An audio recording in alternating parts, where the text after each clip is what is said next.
This is the Son of the Law podcast.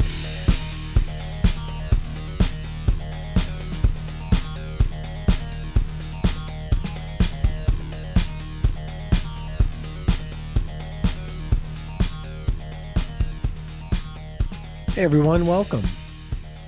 Welcome to the Son of the Law podcast. I am your host, Jay Christopher, and joining me in the podcast studio today, we have Chris Wier. Hi, Chris. Hey, good to be here. Thanks for having me. Glad to have you here. It's my pleasure to introduce you.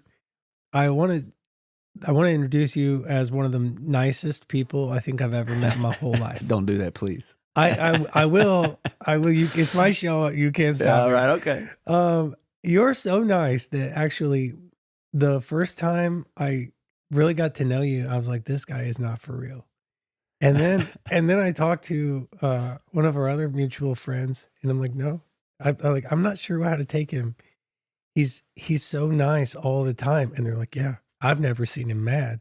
Oh boy, except for one time. Uh-oh. And so I'll follow up about that one time. Oh no, but no. I don't know I don't even know what happened. So maybe you'll be able to help me through it. Okay, we'll see. Yeah. Well, hopefully my kids and my wife are not going to be listening to this show if you're telling me I'm the nicest guy. So, but anyway, I'm open to it. It's your show. Isn't that right? funny? Yeah. Isn't that funny? Sometimes the people that we love the most, sometimes they get to see the darkest sides. Absolutely. I don't even know how to reconcile that sometimes too. But I agree. It is what it is. That's right. Yeah. Okay. Other things I appreciate about you, you're kind of goofy, but in like a go with it type of way. Okay. If I can get in with your level of goofy, I always have a good time. Okay. So one time, and we don't need to go too deep into this story, but one time you had this idea for a progressive dinner where we would all dress up kind of like, I don't know, just kind of like trashy style. So I had like a redneck, right? Little redneck, redneck progressive dinner. I had like one of those A shirts on. And I wrote like a mom tattoo on my shoulder. Right, yeah. And we went around and we had like cheap food and fun times. Excellent time. I loved it. Yeah. And it was just a great time of fellowship with friends. And yeah, I loved it. Yeah. And I didn't have to act too much. I mean, I was pretty much already there. So it was good. Yeah. Yeah. We're doing it together, right? Yeah, that's good. It's not too far from how I grew up myself. Exactly. So, but yeah, if you've you're also kind of like the no job is too small type, which I like. And I try to emulate actually. I mean, if you're very selfless, but then also like when we were recently, I was like thinking about that time we worked on your car in the shop and we would come across pieces of the job that needed done. And you're like, let me take care of that. And like, this is the most tedious work that we can do. And then you would volunteer to do it. And then you'd see somebody else struggling. And then you'd be like, hey, can I take you out? Can I take care of that? Why don't you go try to do this other thing? That'd be easier. Yeah. Fun stuff for sure. Yeah. Anyway, though, awesome father, awesome community leader. You have great family, lovely wife, Cherith, and awesome kids. Yep. So it is just great to have you on the show. Hey, cool. Thanks. Thank you. So let's get to know a little bit more about you. Maybe introduce yourself a little bit. Yeah. Chris Wier. And grew up here in Lawson, come here in the 4th grade. So graduated high school from Lawson and moved away. And then after some time, come back to this area and kind of put some roots down. 5 kiddos. So me and my wife, Cherith, just live outside of town and loving life, enjoying it. That sounds fantastic. And how might people know you in the area? So I think several things. Number one, probably doing some healthcare things, nurse practitioner here, Lawson Primary Care. I came here, I think full-time in like 2016. Mm-hmm. So I've been doing that. So I see some people through that avenue. I do some sports, Lawson Sports Association, the youth there. So do a little baseball, little basketball. So some people know me from coaching. Mm-hmm. I'm kind of going away from this a little bit, but it's always good. My father, John Wier, was the postmaster for 35 years up here. So at one time, everybody said, so you're John's son, huh? Yeah, yeah. So now that's kind of going the other way around. As he jokes sometimes. So people say, "Oh, you're Chris's dad." Oh, very good. Yeah, yeah, yeah. So that as well, and then yeah, I do some church functions in the area, and have enjoyed visiting a few churches here and there to participate in different events they're doing and things like Sweet. that. Yeah, That sounds awesome. yeah. Thank you. So, again, we're kind of going back to the time that I didn't know that you were able to get mad or whatnot. But when did you grow up from some of the stories that I've heard about you from when you were a kid? Like, is there still some dog in there? Oh man, yeah, there's still some dog in there for sure. There for sure. I try to keep that a little bit hidden though, but yeah, it comes out every once in a while for sure. That's awesome. That's awesome. How did you decide to make your home here in Lawson? Oh man, a long question. This was the rapid fire. No, this is not this is not rapid fire yet. We'll get there. All right, you'll get there. Okay, man, I think a long story, Chris. I'd love to take some credit for it and so on and so forth. But I guess I was the kind, grew up here in Lawson. I was never the guy that said, hey, as soon as I graduate and grab my diploma, I'm going to run out of this place. Wasn't opposed to moving away or anything. But as I grow a little older, I enjoyed life here growing up. My dad worked uptown. I'm literally working 50 feet, 100 feet away from where he worked at all the time, Amazing. Yeah, raised his family outside of town. Yeah. So I think there's a lot that goes into that as well. I probably mirror a lot of what my childhood was. But I think just a good spot to grow up. We've got people here that care about each other, small town community. And basically, my wife and I just said, hey, we want to raise a family in a certain environment if God allows. And this is the environment. And we said, hey, let's go for it. So just a great spot. That's awesome. Yeah. Yeah, great. Okay, so let's transition here. You are going to be stranded on a deserted tropical island, and you could only take 3 things with you. What would you take? Okay. Especially coming from the medical field. I mean, would you take medical supplies? Man, I don't know. So I'm stranded on a tropical island. I got 3 things, huh? 3 things you can take with you. Man, brother. Okay. So, and these can be anything from just personal items to somebody, or it has to be personal items? Here I'm asking. 3 personal effects. Okay. 3 personal effects. Okay. Yeah, because you could take like MacGyver, and then this game wouldn't even be fun anymore. There's some kids out there who are like 20 years old. They don't even know who MacGyver is. Right. Yeah. We just lost a few people, right? Yeah. All right. So let's shoot. I'm a practical guy, so I'm gonna have to say fresh water, right? I want to survive. I want to live for a while. And man can't live on bread alone, so we got to pick some kind of food item. So I'll just go with something French toast casserole. He's gonna take a loaf. Yeah, absolutely. A casserole. Why are we gonna take bread when we can take French toast casserole? And then last but not least, I've got to have something to do. So it's gonna have to be some sports item. So I'll just go with a sand beach. I'll go with a volleyball. And it'll be a long day. I think there's a movie about that as well. I was going to say, I don't know. So, Castaway. Yeah, there we go. Great there we reference. Go. Yeah, okay. Oh, man. My brother used to scream Wilson at me in a parking lot he'd see me coming and just start yelling, Wilson! Right. Oh, man. Oh, it's awesome. Great memory. Awesome. Yeah, so I ran that question through AI, and I'm like, what are the 3 things that you'd need? Okay. And you were with them on the first one. Okay. It was like water filtration. You totally need water. Okay, yeah. But then when you deviated with French toast casserole, the wheels started falling off the track. They said you should have a multi-tool or survival knife. Ah, yeah. I mean, if you've got French toast casserole, I don't think you really need a multi-tool at that point. I mean, you can just eat with your fingers. Absolutely. And then you'd also need like a fire starter. True. Okay. But I've seen you play volleyball, so like you make it hot. You play well. Okay. Hey, I didn't pick up on that. So, all right. Other fun rapid fire questions. True or false? Money can buy happiness. False. So, why would I say that? Is because I've been broke before with my wife, and we have a little bit more money than being broke, and we're still enjoying life, still happy. So it didn't change much for us. Solid. Yeah. Human beings are inherently good. True or false? Unfortunately, false. Sounds too good to be true. All right. Technology is making us more isolated. True or false? I'm gonna go with false, but it's difficult. Okay. Yeah. How about a peanut butter and jelly discussion should be abolished worldwide? Oh man, I think probably so. You know, it's too much of an argument when people start talking about it. I think we've run the course. Yeah. Awesome. Hot take. Love it.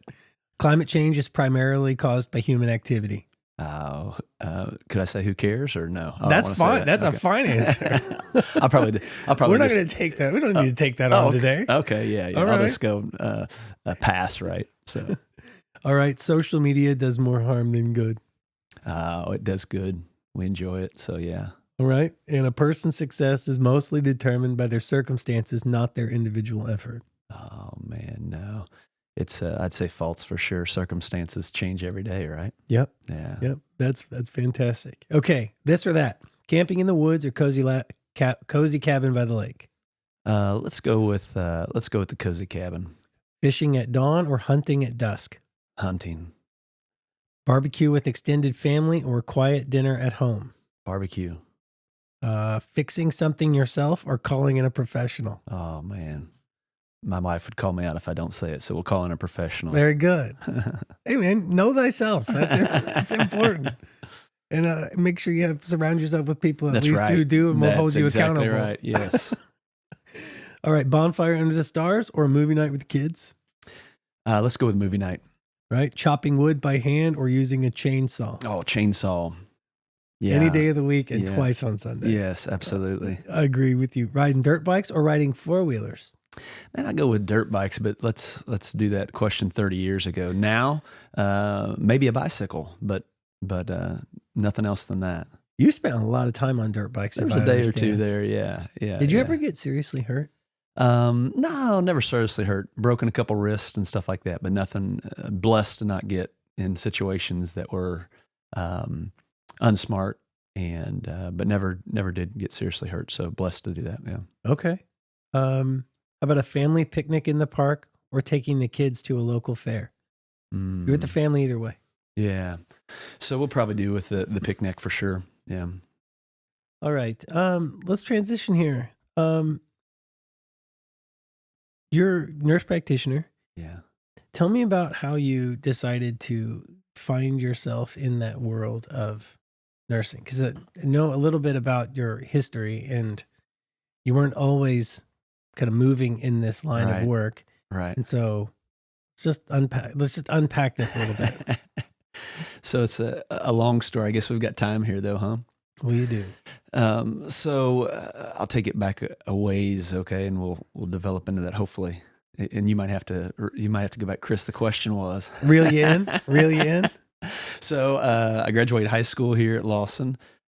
Some unbeknownst person to me gives me a presidential scholarship. That was quote unquote the name of it. Okay. I have no idea what that means, but went to Maple Woods for a year and didn't have any idea what I wanted to do. So Maple Woods, for those who don't maybe know the area, is a local community college, yeah, right? community college. Yeah, kind of north central Kansas City. Yeah. Okay. So 18 years old doing that kind of thing. I had a brother that was a year older than me. He hired in at Ford Motor Company. All right. So he's doing the brand new truck, eating at Texas Roadhouse on the weekends. And I'm doing drive my mom and dad's vehicle and maybe McDonald's once a week type thing. So I'm hanging out with him. And after this year at Ford, or at a community college rather, he says to me, "Hey, I think I could get you on at Ford." And so being an 18, 19-year-old kid, it's a no-brainer, right? So yeah, I want to eat at Texas Roadhouse, man. I want to drive that I want to drive too. that new truck. Yeah. So I jump into Ford Motor Company. Was actually there for 12 years. So hiring in at 19, and looking back, just a really unique, challenging environment for a 19-year-old male. You know, Sure. Going in there and doing things. So as I fast forward through there, I had a father, thankfully, that was a little smarter than me, and a mother smarter than me. So my dad said, "Hey, you already did 30 hours of college," and I read that Ford Motor Company would send you on to community college, and they would pay for your schooling, and that'd be a great idea. So I did that, and at the speed of one class a semester. Breakneck pace. Yes, yes. So finally, I appeased my father and did that. But in the back of my mind, I said, what is the point of having this degree? I'm never going to use it in my life. Ford Motor Company here forever. So fast forward. What was your degree? Yeah, so associate's arts. Okay. Yeah, just little associates. So Yep. So I had that. So I fast forward. There's a lot of things in between here and there, but there's a time in my life where my wife, once we get married, turns to me and says, "Do you want to do Ford Motor Company the rest of your life?" I was in an environment, we can talk about it later, and I was so puzzled she would ask me that. You can do the math, 19 plus 30, and you're retiring. So nothing against that. Ford Motor Company, a great spot for me. Treated me very well. So 12 years in, and in 2006, I took a buyout from Ford Motor Company. Took a leap there, and short story, went to college, and got out there and went to school. So when I left Ford Motor Company, I actually had the idea of maybe being some type of pastoral role. Actually, Really? at that time in life, yeah, kind of felt like that would be a good deal, and I knew a pastor pretty well. Named Brian Guy, which is my father-in-law. Okay. Well, I hope you know him pretty well. So he kind of talked to me, and I don't know, maybe he said, this guy's not going to survive. He's not going to be able to feed my daughter. I've heard him talk before. But anyway, he did some time with me and really, I think, gauged me as a young man and said, think about this. And he gave me a word, maybe a medical field would be an opportunity. So Okay. went back to school. A lot of stories there that I'd love to share, but getting into this nursing career, went around, tried to find a spot. Ford Motor Company says, "Hey, as long as you go to school, we will pay all of your schooling, tuition, books, everything else. If you drop out a semester, we're out as well." So long story short. This is pre-buyout. Yeah, this is pre-buyout, as long as I do that. So that's what I was looking for. So to fast forward quickly, I went through school, all the way through nurse practitioner school, never paid a dime for a book, for a class, or anything. So I was just That's awesome. highly blessed, man. Yeah. That's awesome. Yeah. So walked into nursing career, and that's kind of how it all begun, with a father-in-law that said, "Hey, you better be careful here." So yeah. Yeah, and this, it's funny how the story weaves, right? And I think I know where the question from your wife came in. Yeah. To be like, "Hey, are you sure you want to do this?" Because I mean, I think very few people would mid-career just decide to swap and change. Yeah. Right. Right. So can we get into that a little bit? Yeah, absolutely. So I think probably every person, or I hope every person anyway, has a spot where they look back in life and say, "Hey, this is the one thing that changed everything for me." Yeah. And I don't know if they do. Maybe I'm different at that, but October 2021, man, was 2001, right after 9/11. I remember it pretty well. So young man, moved in my first house out on my own, and I think life for me at that time was just all about me. Okay. And a 2-hour story, but just into some things in life that was poor choices, and kind of those things where you say, "Hey, I would never do XYZ," and I was doing XYZ. Yeah, you go do them. Yeah. So finding myself in that spot.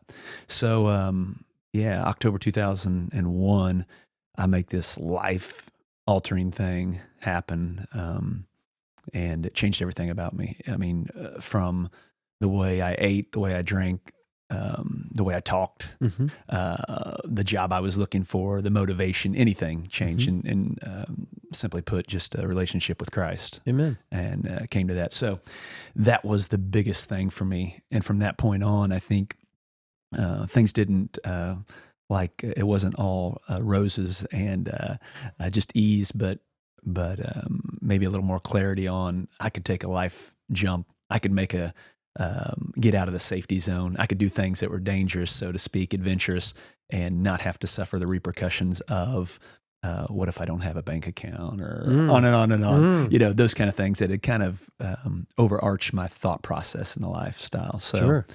so from that point on, a lot of things changed. I ran into a guy, a lot of people on this podcast might know, a guy named Rob Mann, a guy that we call Rob Kennard. So, I do know Rob. Yeah, from Richmond, Missouri. So I ran into this guy. A buddy of mine ran into me and said, "Hey, we should run into this guy. He's doing a little promo thing down in Richmond on a Saturday afternoon." So I ran into Rob Kennard and was just kind of intrigued by his electricity of his life, excitement, what he was doing in life, and at that time he was promoting a trip over to Beirut, Lebanon. He was going to go over there with some guys and play on a basketball team and basically share the gospel that way. That sounds like the start of a good joke. Yeah. Doesn't it? It's like a couple of guys from Richmond, Missouri are going to go to Beirut, Lebanon to start a basketball team. Right. Sounds great, right? Where do I sign up? Right? I know. Yeah. I know. Yeah. What could go wrong? Yeah, exactly.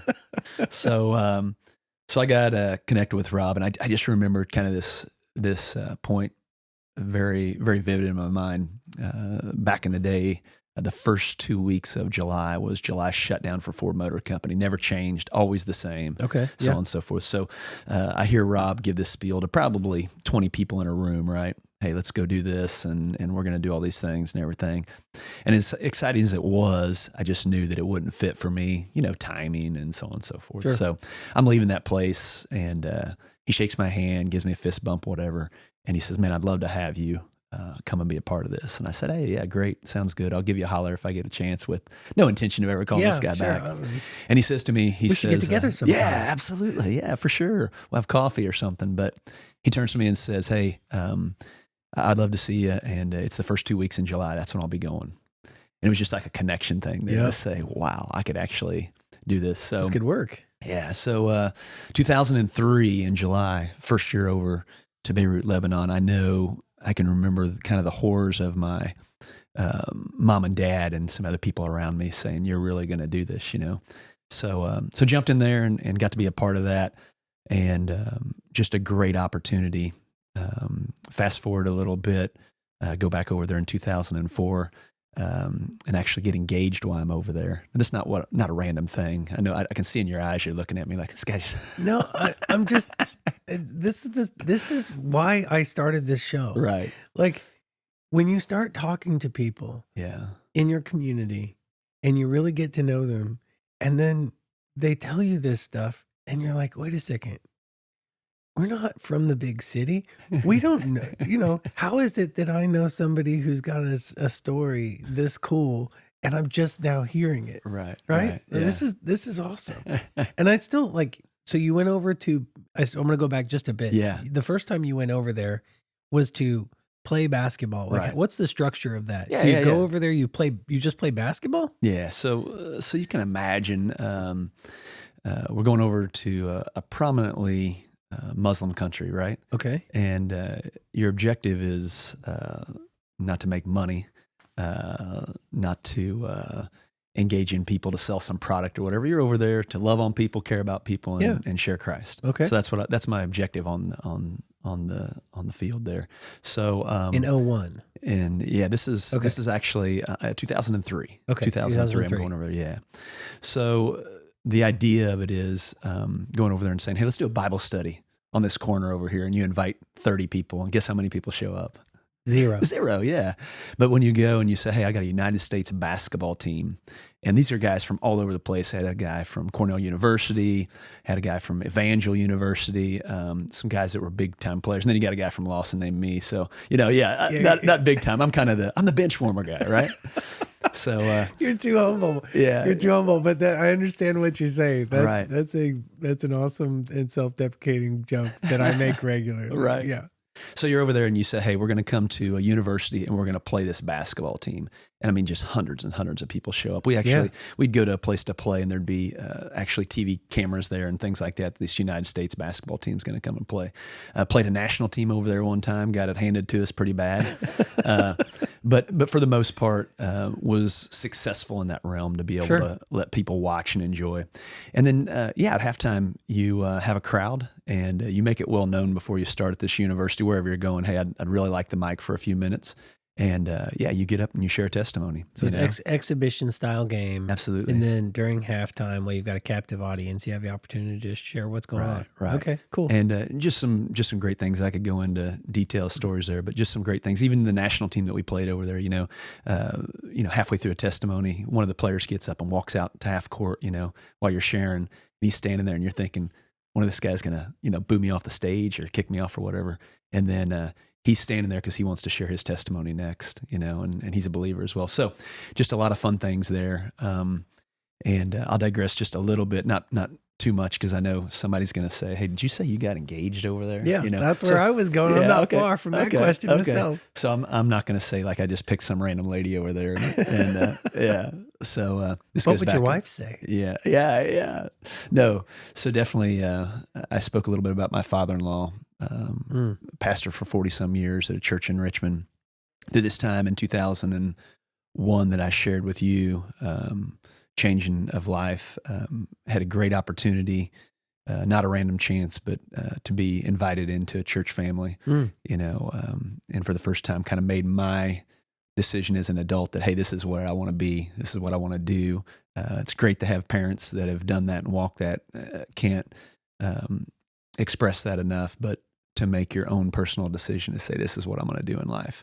A big change. So, met my later to be wife, and just a wonderful lady. Was very intrigued by her honesty, her walk in life, where she was going, kind of giving me vision of what her life would look like, even before we were interested in kind of the dating scene and so on and so forth. And so I tell people but it's a true story. The very first time I just wanted to approach my father-in-law with the idea that I was interested, even remotely, in his daughter. So I was a night worker at Ford, and I had asked Brian, I said, hey, is there any way I could talk to you during the week sometime? He said, yeah, come out to the church. I'll be at the study, be great. And if you got something to talk about. So I went out there and I said, hey, I just want to know, I'm not looking like date, engage, get married to your daughter or anything like that. I just think wonderful person. I just want to know if I might be able to take her out on a date, maybe a movie or something like that. And literally, Chris, he looked at me and said, get out of here.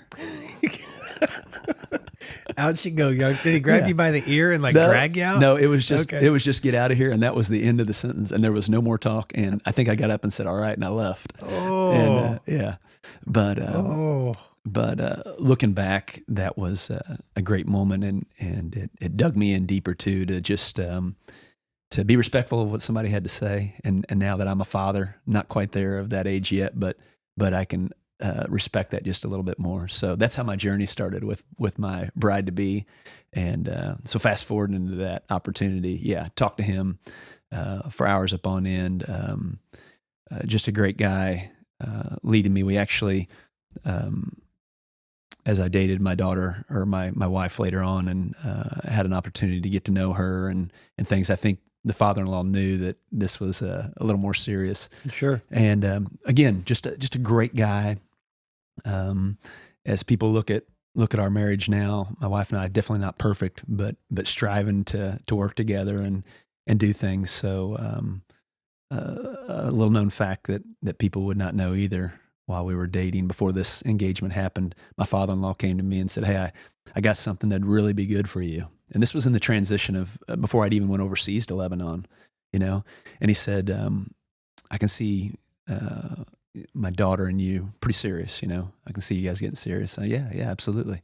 And he said, the best thing you could do is call this off for 1 year. And it was just like this broke down silence. Like I was just waiting. Say what now? I don't think I'm tracking with you here, man. Yeah, I'm not tracking. You're going to have to walk me through that. Yeah. So, a lengthy time, a lot of things in between the next few days. But anyway, I made that decision to do that. And I look back, and I'm just being honest with you now, Chris, as I look back, I would have never went overseas if I hadn't made that decision, because my focus was on an individual versus a mission, an opportunity. I would have missed it, So I was able to do that, and that's how it kind of started. So 2004, I invite my girlfriend at the time to travel over and talk to my parents, my father-in-law, mother-in-law, everybody included there in the family realm, and just said, hey, would love to get engaged overseas. So made that opportunity happen in 2004. Yeah. How about that? So, man, in light of this, I just on one of the recent episodes, I revealed the way that I asked my wife to marry me was Okay. rapid fire. It was not like your situation at all, but it was like I more or less made a decision to ask her. I felt like I knew the answer, and picked out a ring, went back and bought the ring. On the same day I bought the ring, I went and asked for her hand. It was approved. And then I went back to school and asked her the same day. Wow. I mean, yeah. Waste no time. No, man. It was like, So anyway, to hear this go the way that it was doing, how did you orchestrate and plan this? And then what was this? How did you set that scene? Yeah. Internationally. So as I mentioned, Rob Kennard, we took a small ring that I bought a separate ring. Thought it might not be a good idea with a diamond ring overseas international. That's good advice. And sewed it to the inside of a bag, actually. So a duffel bag, we sewed that to the inside of the bag so it wouldn't get lost. And then I just told him, I said, hey, Rob, when I need you, I'll point at you. And I just went with it. And then there was an opportunity where we were actually getting ready to leave. We were meeting with some international people there, handing out some gifts as we left the area. And I just felt like the time was right. So we were at a restaurant, and I was kind of the spokesperson. I went around to every individual there, and I said, hey, this is, such and such. We just want to recognize him for his opportunity to share or play or whatever the case might be, and all these international people. So I came to my wife, and I said, hey, I don't have any gift for this lady, but if I did, this is what I would do. And so I got down on one knee, and she had a little menu there, and I asked her to open her menu up, and on the internet side of it said, will you marry me? So hopefully all the ladies are listening are just that's legend. Melting. Yeah. They're a collective sigh. Yes. Okay. All right. Mission accomplished, Yes, bro. yes, Congratulations. yeah. So she said yes. She said yes. Yeah. She said yes. So And then you come home and tell your father-in-law, Brian, she Yes. said yes. the family is waiting at the airport, and they're eager to see if she runs off there and walks away or is holding my hand. So so just been blessed with a godly wife and an extended family that I highly enjoy spending time with. So I know I took a little detour there to get back to your. No, it's important. Yeah. It's important, right? Because when especially when your wife Mhm. then looks at you and says, hey, are you sure this is what you want to do Right. forever? Right. It hits different when you know the spirit of how that question can be offered, Right. when you know that what you've been through Right. up to this point. Yeah. So, I mean, there's more to the story, right? I mean, yeah. you guys had gone through some pretty significant international Yeah. conflict. I Yeah. don't really know Yeah. another way to say it. Yeah. So I continued in that ministry over there in Beirut for 5 years in a row, Mhm. and was able to do that. Each year, just large teams going over there. You take 40 people over there, and again, this is from the United States, large group, lots of people showing up. So 2006, for whatever reason, and we now know the reason, but in 2006, prepared to go over there. My wife, we're married at that time, and we just have like 6 people that are going to go. And it's just really weird, just trying to think, what did we do wrong? Did we not promote this enough? So on Right. and so forth, Right. So we travel over again in July 2006, and kind of start our opportunity again to do some ministry. Now we're kind of expanding outside of the basketball realm. So you're starting to do, which here would be no big deal. Kind of like, I would describe it as a Billy Graham crusade type thing. So Okay. open air, big area, Yeah. lots of people, lots of chairs. So we were involved in that as well. So you're talking about basketball during the day, setting up for this opportunity at nighttime. So somewhere around a 3-day event to set up for this. So you're talking. I was a young guy then, right? Yeah. So you're talking about Chris and Rob Kennard working midnight to 6 a.m. With some guys doing this kind of thing, and then sleeping a couple hours and playing basketball the next day. So expanding a lot, and we would do these set up for this crusade, and then they'd have some speakers come in, and we would do that. So that was kind of on our agenda. Sure. And that was the concern. We only had just a handful of people, and some people from North Carolina, South Carolina, things like that had kind of dropped out, didn't want to be involved. So we get there into this 2006 experience, and just a couple days in, as you know, in our world today as well, just a opportunity for constant conflict in that region. Sure. And so while we were there, some Israel troops, a couple of them had been kidnapped by some Hezbollah people. So it's almost like going on now, Yeah.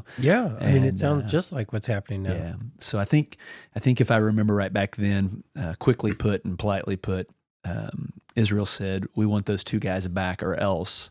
And Hezbollah said, "Or else what?" And at that point, that's when kind of chaos began to break out. So they bombed the Lebanon airport there. It's kind of the only way in and out of the country there to get in. So they bombed that area. And when I talk about bomb, I'm not talking about killing people and so on and so forth, but I'm just talking about dropping some bombs on the runway that would make 20-foot craters. So you're not bringing a plane in there anymore. Yeah. Yeah. And it just escalated from there. So we found ourselves at a hotel that we would stay, and just kind of confined to that area. And, just life was changing, and it was an unbelievable experience, a God experience. And through that time while we were there, saw a lot of things, happen. So I'll give you one that I remember well, that kind of woke me up to the situation that I was in. I'm the Midwest boy, and they said, "Hey, they've bombed the airport, so you're gonna have to stay at this hotel and stuff." I'm like, "Yeah, sure."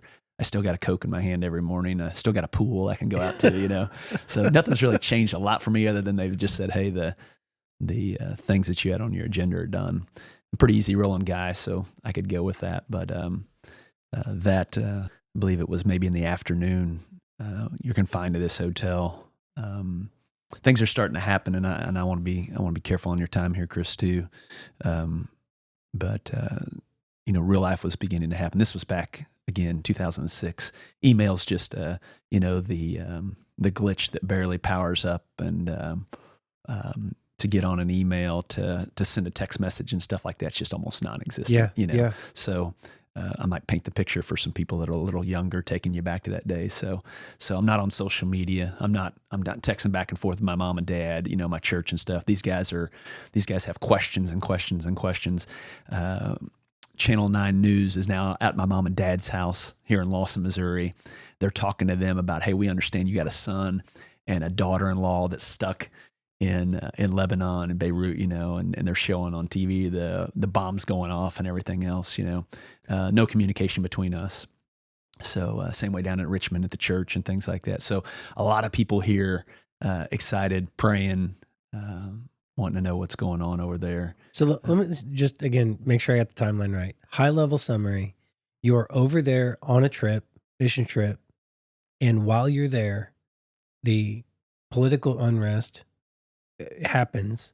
Airports bombed, country shuts down, no social media, or very limited access to the technology that dial-up email, brother. Yeah. That fax machine noise. Right. You're on you've got mail. Yeah, exactly. And so all the modern day conveniences that you'd expect are not there. Right. And then you're literally thousands of miles away from your more or less home security. Right. And very limited ways to connect. And it's starting to escalate in a way that's very disturbing. Yeah, absolutely. So yeah, you got a plane ride out on whatever Saturday, right? Yeah. Well, there is no Saturday. Yeah. There's no plane. There's no nothing, right? There's no airport. Right. There's no runway. Right. Right. So you're in a hotel, and this is not a 5-star or anything, but a good place to stay, right? And so you can imagine a country being bombed. So you're talking about a country that's the fourth of the size of Missouri and has probably 3 times the population. So the areas that are being bombed, these people are flooding out of there and flooding in the hotel that you're staying in. Yeah. And now your leader says, hey, on Saturday when you were supposed to leave, we don't have a place to stay anymore. Like somebody's already bought the room that you're in. Yeah. So we have to leave. Yeah. And you're just like, oh, cool. Where are we going to go to? And no more Coke in your hand. No more Coke in my hand. And so things are really escalating, and so you're having meetings after meetings. You're meeting with people, and people are starting to say, and again, there was a few people there outside of us, but not a lot. And they're beginning to say, hey, how are we going to get out of here? I can't stay here forever. Right. And so on and so forth. So the Coke in the hand and a smile is starting to change real quick. Sure. There's people getting upset. There's people questioning leadership, so on and so forth. So just another opportunity for us to just dig in, trust that God's doing something there. He's got something while we're there and what's going on. So painting a few pictures that I well remember.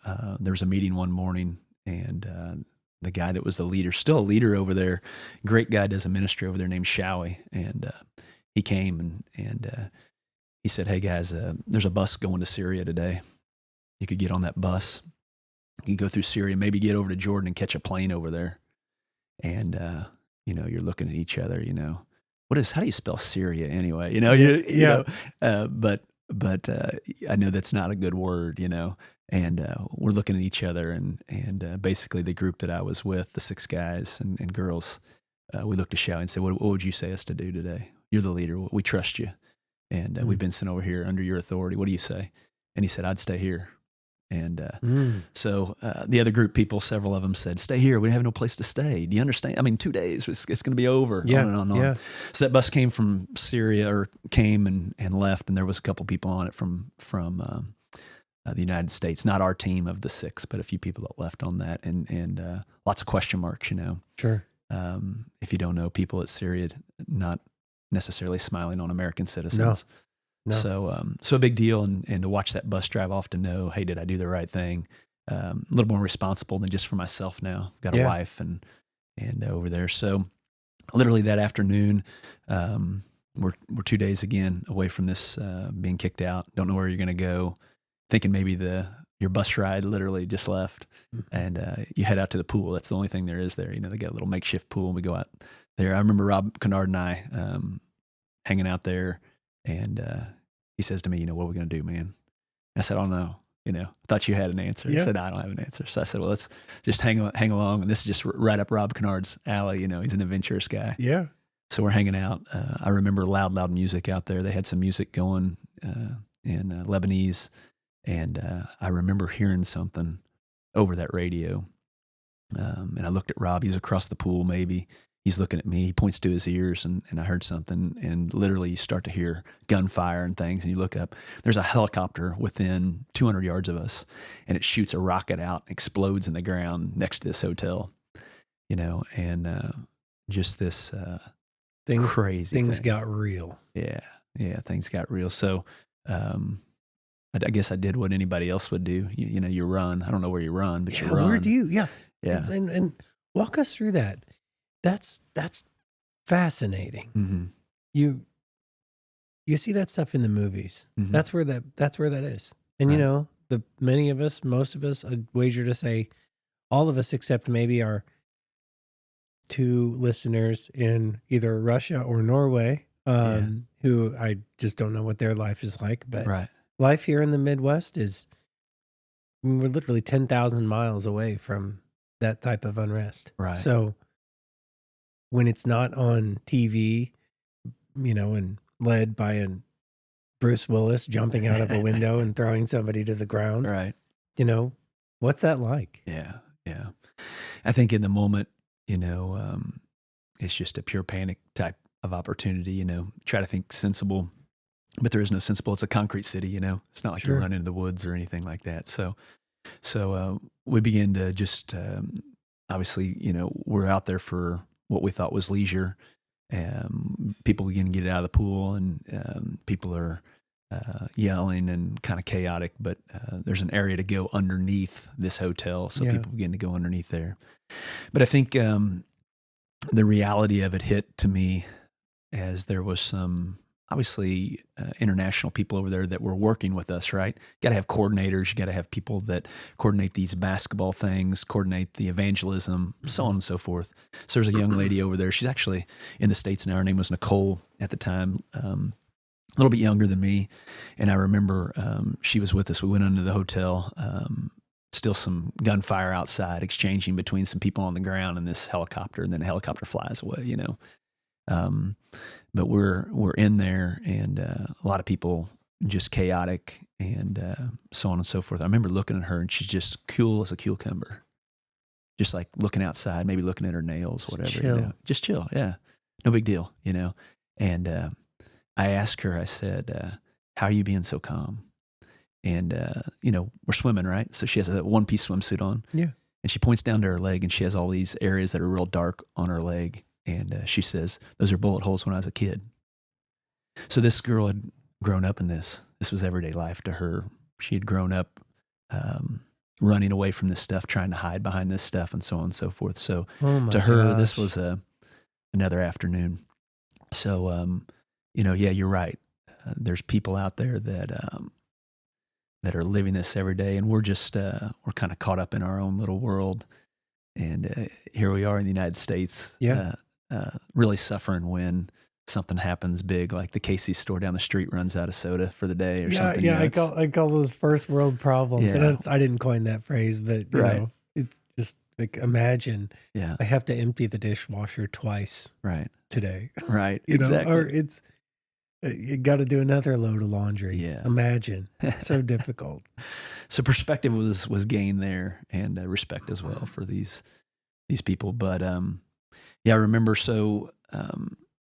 the amazing thing, and as I look back at all those moments, and I got to understand now too, things aren't happening by random chance. Right. In Lebanon at that point, today where we're sitting at, not a Right. random chance that things are happening, Right. but we just don't see it as well as we do maybe in the moment. But the unbelievable blessing that happened, right? So I told you 2 days go by, and we're out of this hotel, and there's no place to stay. Literally within an hour, there was probably 10 people in that hotel. Everybody left. You can imagine, right? Got plenty of places to stay now. Yeah. So the manager came down and said, "Hey, if you guys need a room, you can hang out here." So sometimes our answer to prayer looks a little bit different than we thought. Yep. So turns out that once we found out really what had happened was a helicopter had came in that was owned by Israel. There was a communication station there that Hezbollah was using on the ground. It was a little satellite. They shot a rocket into this satellite, blew it up, had no intentions of hurting anybody. There was some troops on the ground that had weaponry. They were firing back at these guys. Yep. And to my knowledge, nobody was hurt. Yeah. But it was close enough to me that I thought, these guys are shooting at Chris Wier. Bro, they shot a missile from a helicopter and blew it up like a freaking Hollywood movie. Yeah, I mean, yeah. that's close enough. Right. But it was an answer to prayer. And then, man, I can go on for more time than you got, brother. But series of events, people that were staying there gave me a connection that gave me a connection that gave me a connection. Yeah. And I can fast forward quickly, but I meet a guy.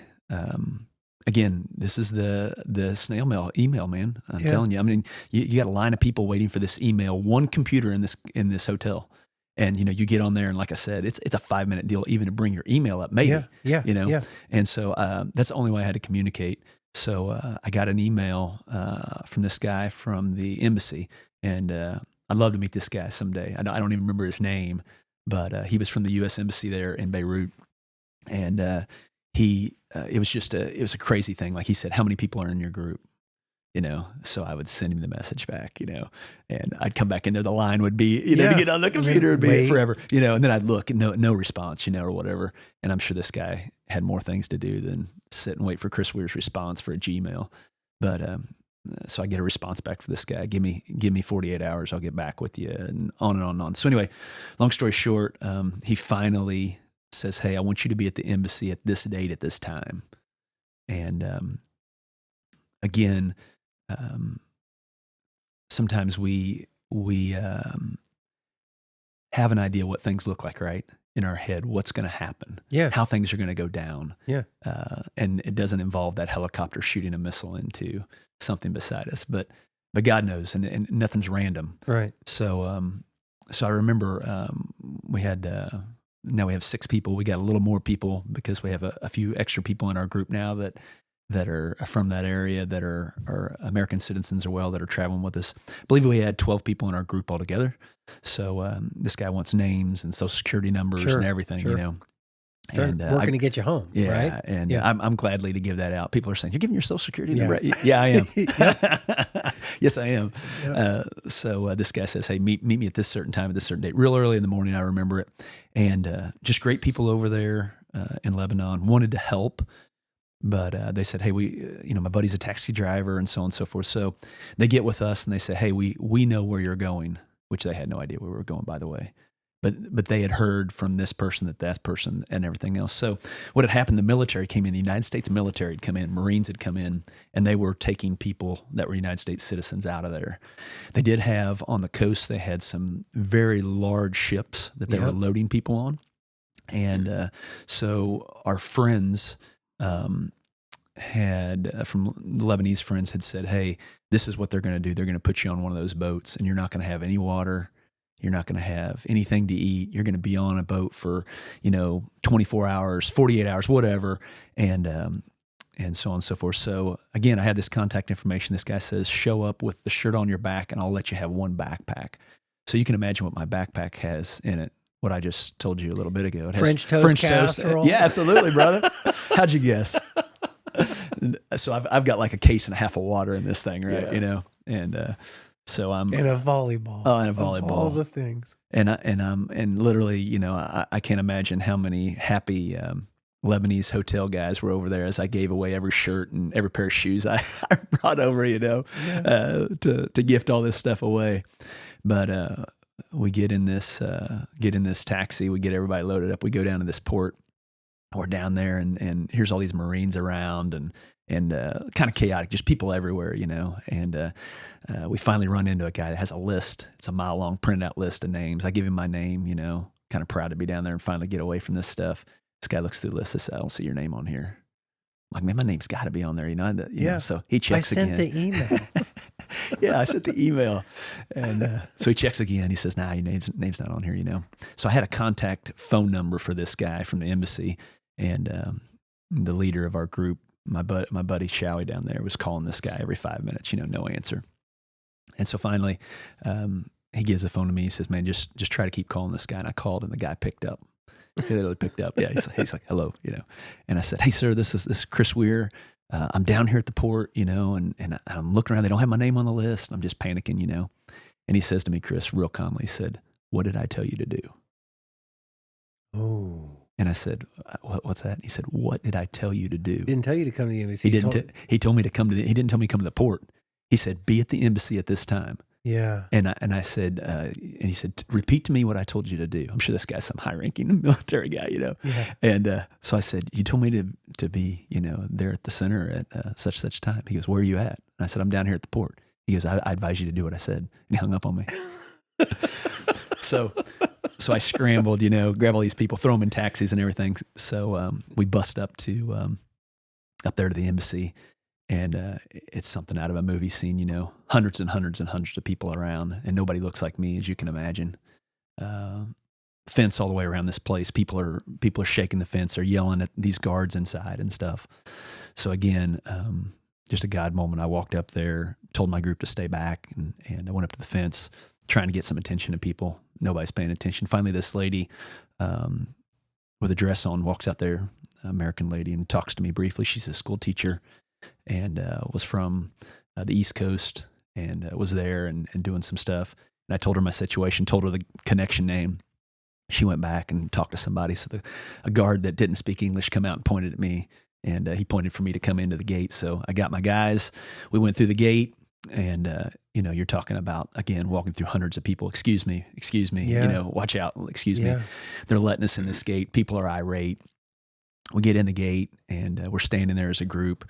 And a military guy comes out that speaks English. He said, "You're in the wrong spot. You shouldn't have come through the gate. So I want you to go back out in the crowd." Oh my God.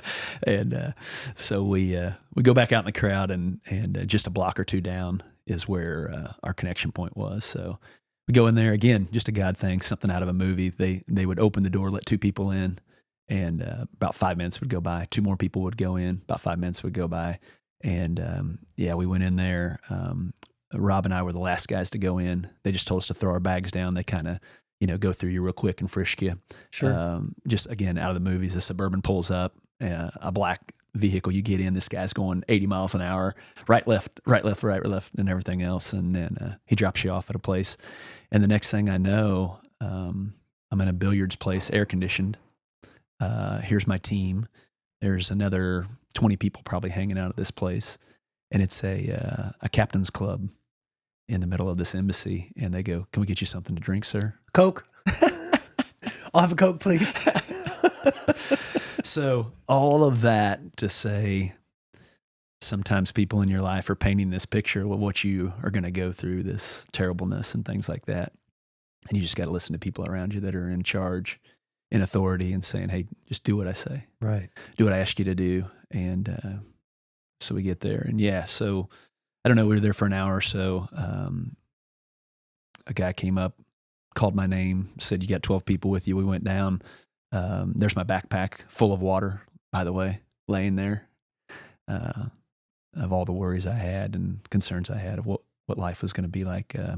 So we throw on a jacket, a helmet, and he says, "In 60 seconds, a helicopter's going to come up here and land. I want you to stay low. I want you to get on this helicopter, and we're going to get you out of here." So jumped on a helicopter, flying maybe couple hundred feet over the ocean out to Cyprus. And then we land out there and go in a room, and some well-dressed gentlemen that spoke perfect English come up and said, "We're from the United States government. We're going to take you guys home." And it's just a whirlwind, just a true blessing to be an American. And nobody owed me anything, by the way. Yeah. These guys didn't have to do anything. They didn't have to risk anything for me and my family, but just good people. We flew back into Baltimore. We were the first plane to fly back into the United States from Beirut, so it was a big deal. And just gratefulness, man. That's all I can say. Had you spoken with anyone back at home at this point, or you still hadn't talked to anybody? No, nobody knows. No, you no way to get a hold of anybody. Again, cell phones just kind of non-existent, so to speak. I don't even remember, to be honest with you, I don't even remember if I had one or not. Right. Back in the day then. I probably did, but definitely didn't work to the capability that it does now. Sure. So, but flew back in, and I don't remember, Chris, I'm going to say there's 100 people on this plane, so it's just empty, and just gratefulness pouring off of me. We arrived at this airport, kind of went, so to speak, in a staging area. And these officials said, "Hey, this is it. We're going to drop you guys off here. You're kind of on your own, find a flight to St. Louis or whatever you need to do. You guys will be able to do that on your own from here. But, once you leave this room, kind of our ties are over, So when you walk out here, there's going to be a few reporters that want to talk to you. Maybe you can talk to them. You don't have to." So walked out, and it was, the Super Bowl, Kansas City Chiefs thing, just cameras, people everywhere. Just a sea of reporters asking you questions. Microphones everywhere in your face. Good Morning America, Fox News, CNN, every single place. So, we were blessed, me and my wife, to be a part of some of that things. Very intimidating, good education for me about how that world works a little bit. Right. Very devious. Obviously, they have finances to make for their living, and they're going to find out which way they did. But the challenging part for me was They picked we were able to speak, like I said, be on some live shows and stuff like that there, but they picked a handful of people out to speak kind of a press conference thing. Mhm. And those people were terribly, terribly ungrateful for the services they had received coming back. Now, obviously that wasn't out of our group, right? That's incredible. But those people, You're alive. yeah, You're home. How Yeah. could you feel that way? yeah, they were able to express that they were felt like they were not taken care of in a timely manner and things like that. But a great opportunity for me, and from that, I think I'm getting back to your question, maybe. I think so. I think Yeah, we're working yeah. our way there. Yeah, yeah. Right? So through all that stuff, being stuck and things like that, I told you about, there was an opportunity for these open air celebrations, right, over there. So I was a part of that, set that up when I first got there in 2006, had it all ready to go. Actually did one night of evangelism there, 1,000 people, a speaker, so on and so forth, the typical Yeah. outdoor stuff. We knew we had to pick all that stuff up, sound system, stage, on and on and on. So while I was there, before all this went down, while the bombing was going on, stuff like that, Showie said, hey, I'm going to take a handful of men, no women, no children, and we're going to go back and we're going to pick this stuff up. So I just need volunteers, whoever wants to go. Of course, I volunteer, guy in my 20s, right? Oh, yeah. What do you do, right? Let's go. And so I was over there doing that, and in the evening, and you could hear this bombing going off, boom, boom, Yeah. It wasn't next door, but it was off in the distance, and was able to be a part of that, run through Beirut, Lebanon, nobody on the street, which is just unheard of, no traffic. So I remember it well, just helping these guys put this stuff up, just this excelling adventure in my life, doing it with these guys. So it was at that moment that I went back to the hotel that night, 3 a.m. maybe, I can't sleep. I'm sitting there wide awake. And that's when my wife turned to me and said, hey, do you want to work at Ford Motor Company the rest of your life? And I thought at the time, man, what a crazy question, but timely question. Yeah. Yeah. Yeah. And again, it's not about Ford Motor Company. It's not about your experiences. It's not about 100 things. And it's about, well, but you tell us what it's about. Yeah. Well, we'll go on just a little bit. So I get back, right? And Yeah. obviously everybody at Ford Motor Company, every union guy has seen my face on somewhere. And so when I get back and I say, hey, I don't have a note from the airline, but this is why I was absent. Yeah. Yeah. These guys are like, yeah, we know. So after that short thing just of getting back to work, while I was gone, Union Stewart said to me, he said, hey, I got something for you. I need to tell you this. While you were gone, we've put out this big package of stuff. You can remember 2006, 7, 2008, economy going down, things going downhill. Right. And Ford Motor Company was seeing the writing on the wall. So that's when they said, hey, while you were gone, we provided these packages, and you got 6 months to decide or something, but here's the packages, to leave work and never go again. Now, before that time, what would I have done? I'd have tossed that piece of paper in the trash. But my wife had literally just days before that said, is this what you want to do for the rest of your life? And I didn't give it a second thought. I looked at her and I said, of course I want to work there the rest of my life, Yeah.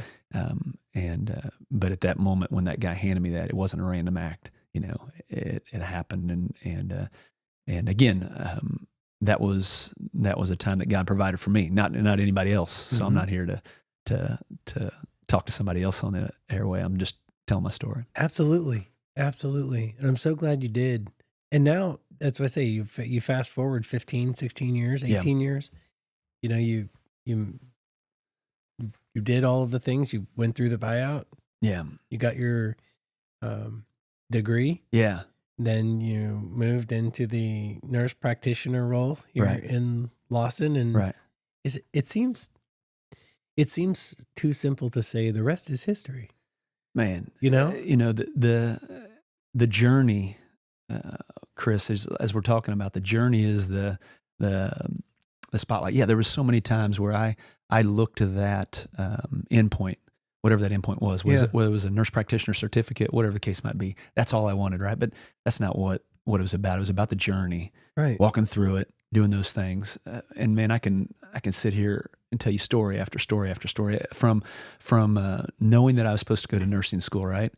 My very first test, I remember this well. So I've sold out, right? My wife is working.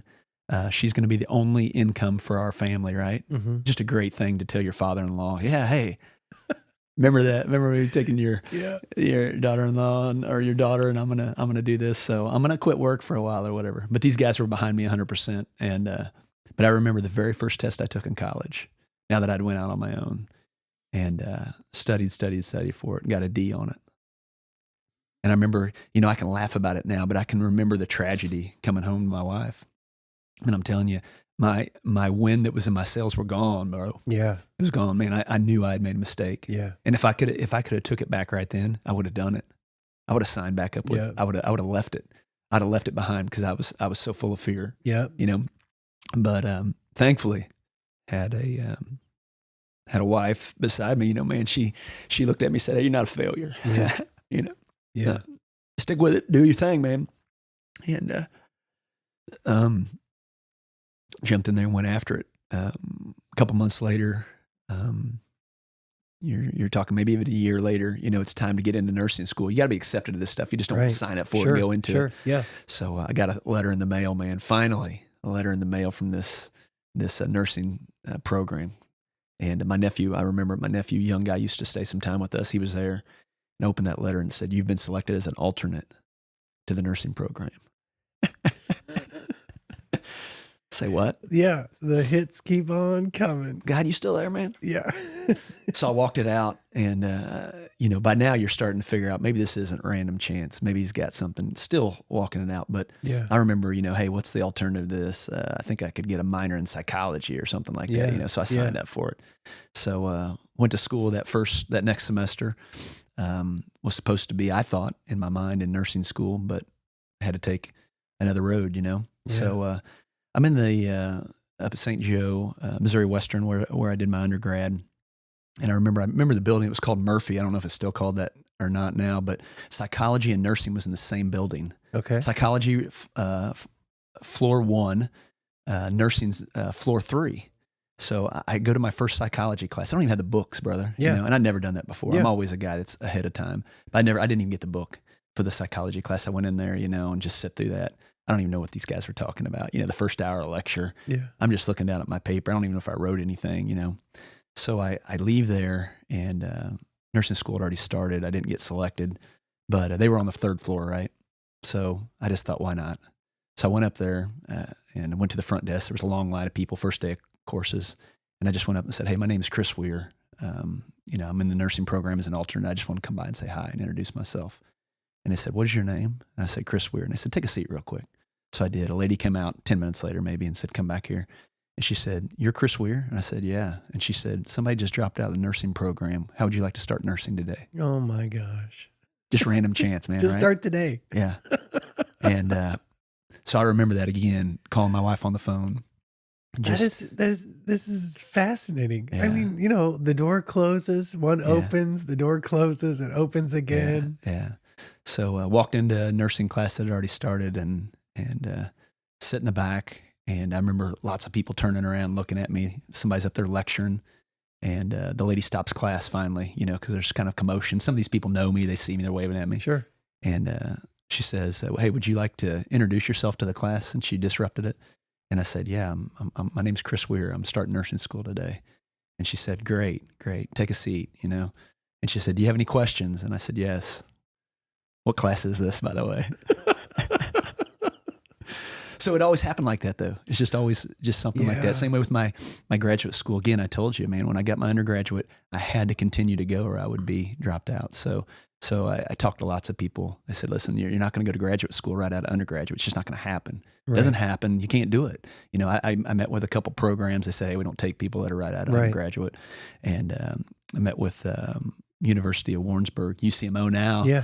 And met with those people down there. And they said, "Hey, we rarely do this, but we would take your application, And so yeah, I felt not an arrogance, but a confidence that I wanted to be confident in what my choices was. So yeah, so when I did that that resume to turn in to be accepted, I went and hand delivered it down there, and they wanted to know my name and wanted to know anything about me. And I told them, I said, my name's Chris Wier, and I start January 2010 is when I'll be starting with you guys.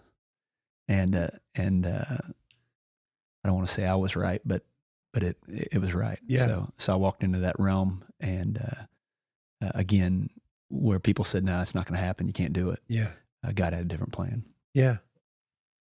Well, Chris, thank you. I mean, I've prepared some questions for like what life would be like Yeah. as a nurse practitioner in a small town, and we're gonna have to leave that for another time. Yeah, I mean, sure. this is. Thank you for sharing your story. Hey, I appreciate you. I mean, having me, I man. knew some of this stuff, right? But you never really know until you just take the time and go through it moment by moment, decision by decision, and point by point. And that's incredible. It really is incredible.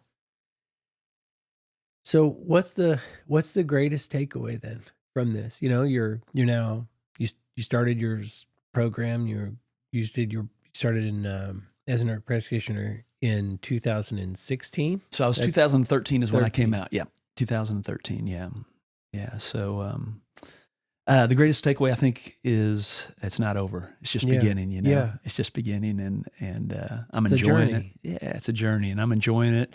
Enjoying every facet about it. I enjoy being who I am, and probably one of the biggest challenges for me, and I don't know if it'd be with you as well, Chris. We can get caught up in our career. Sure. I tell people this all the time. I enjoy my career. I enjoy taking care of people. I think one of my biggest callings for me is to be a husband and a father, which is very unbelievably challenged for me. Mhm. I can talk about the medical program all day, but it's more challenging for me as a father, more challenging for me to be a husband than it is to do my role and as a career. So that's probably my biggest challenge, but it's a fun journey. It's enjoyable, that has its ups and downs. Sure. Well, let's leave it there and just say thank you again for your time today. Thanks for having me. And thank you all for listening. This has been the Son of the Law podcast. Have a great day.